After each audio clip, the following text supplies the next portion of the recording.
नमस्कार मित्रों। ओम नमः शिवाय। आज मैं आपके लिए लेके आई हूँ मासिक शिवरात्रि की व्रत कथा। मासिक शिवरात्रि की पौराणिक कथा। मासिक शिवरात्रि की व्रत सिर्फ सुनने मात्र से भी इसका फल प्राप्त होता है।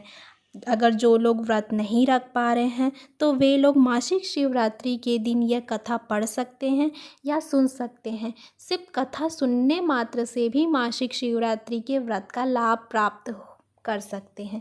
आइए जानें मासिक शिवरात्रि की पौराणिक कथा।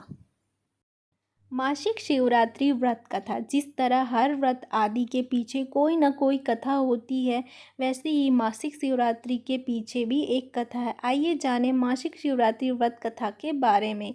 पौराणिक कथा और धार्मिक ग्रंथों के अनुसार भगवान शिव महाशिवरात्रि के दिन मध्य रात्रि के समय शिवलिंग के रूप में प्रकट हुए थे, जिसके बाद सबसे पहले भगवान ब्रह्मा और भगवान विष्णु ने उनकी पूजा की थी। उस दिन से लेकर आज तक इस दिन भगवान शिव को जन्म दिवस के रूप में बड़े ही धूमधाम से मनाया जाता है।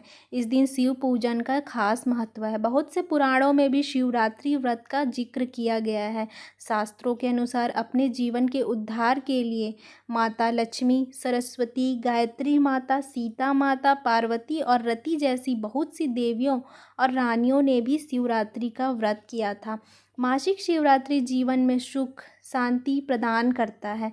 भगवान शिव की कृपा दृष्टि से उपासक के सारे बिगड़े काम बन जाते हैं। व्रत संतान प्राप्ति, रोगों से मुक्ति के लिए भी किया जाता है। पौराणिक कथा के अनुसार पूर्व काल में चित्रभानु नामक एक शिकारी था। जानवरों की हत्या करके वह अपने परिवार को पालता था। वह एक साहूकार का कर्जदार था, लेकिन उसका ऋण समय पर ना चुका सका। क्रोधी साहूकार ने उसे शिकारी को शिव मठ में बंदी बना लिया। संयोग से उस दिन शिवरात्रि थी। शिकारी ध्यान मग्न होकर शिव संबंधी की धार्मिक बातें सुनता रहा। चतुर्दशी को उसने शिवरात्रि व्रत की कथा भी सुनी। शाम होते ही साहूकार ने उसे अपने पास बुलाया और ऋण चुकाने के विषय में बातचीत की। शिकारी अगले दिन सारा ऋण लौटा देने का वचन देकर बंधन से छूट गया। अगली दिनचर्या वह जंगल में शिकार के लिए निकला, लेकिन दिन भर बंदी गृह में रहने के कारण भूख प्यास से व्याकुल था। शिकार खोजता हुआ बहुत दूर निकल गया। जब अंधकार हो गया तो उसने विचार किया कि रात जंगल में ही बिताएगी। एक तालाब के किनारे एक बेल पेड़ पर चढ़कर रात बिताने का इंतजार कर रहा था। बेलपत्र के नीचे शिवलिंग था, जो बेलपत्र से ढका हुआ था। शिकारी को उसको पता ना चला। पड़ाव बनाते समय उसमें जो थोड़ी सी बेलपत्र संयोग से शिवलिंग पर गिरती चली गई। इस प्रकार दिन भर भूखे प्यासे शिकारी का व्रत भी हो गया और शिवलिंग पर बेलपत्र भी चढ़ गए। एक प्रहर रात्रि बीत जाने पर एक गर्भिणी हिरनी तालाब पर पानी पीने पहुंची। शिकारी ने धनुष पर तीर चढ़ाकर ज्यों ही प्रत्यंचा खींची, तब गर्भिणी ने कहा कि तुम एक साथ दो जीवों की हत्या करोगे, जो ठीक नहीं है। मैं बच्चे को जन्म देकर शीघ्र ही तुम्हारे समक्ष प्रस्तुत हो जाऊंगी, तब मार लेना। शिकारी ने प्रत्यंचा ढीली कर दी और हिरनी जंगली झाड़ियों में लुप्त हो गई। प्रत्यंचा चढ़ाने और ढीली करने के वक्त कुछ बेलपत्र वहां से टूटकर शिवलिंग पर गिर गया।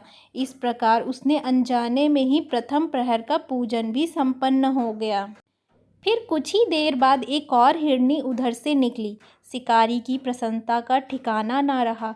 समीप आने पर उसने धनुष पर बाण चढ़ाया और उसे देखकर विनम्रतापूर्वक निवेदन किया, हिरनी ने, शिकारी ने थोड़ी देर पहले ऋतु से निवृत्त हुई हूँ। कामातुर विहरिणी हूँ। अपने प्रिय की खोज में भटक रही हूँ। मैं अपने पति से मिलकर शीघ्र ही तुम्हारे पास आ जाऊंगी।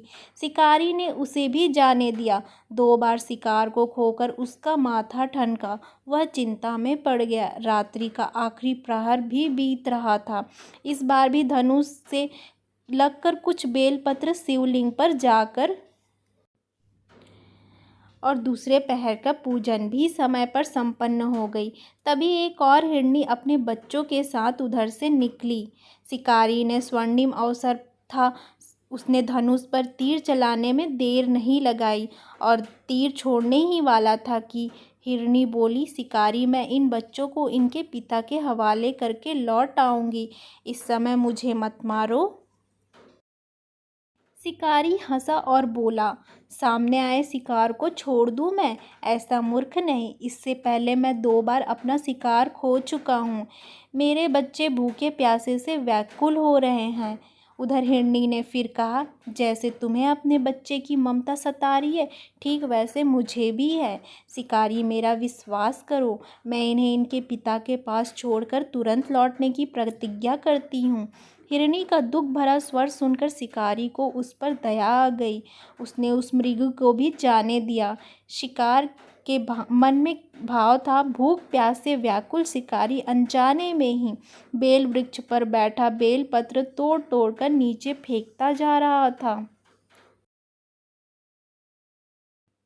सुबह हो गई। एक हष्ट पुष्ट मृग उसी रास्ते पर आया। शिकारी ने सोच लिया, इसका शिकार अवश्य करेगा।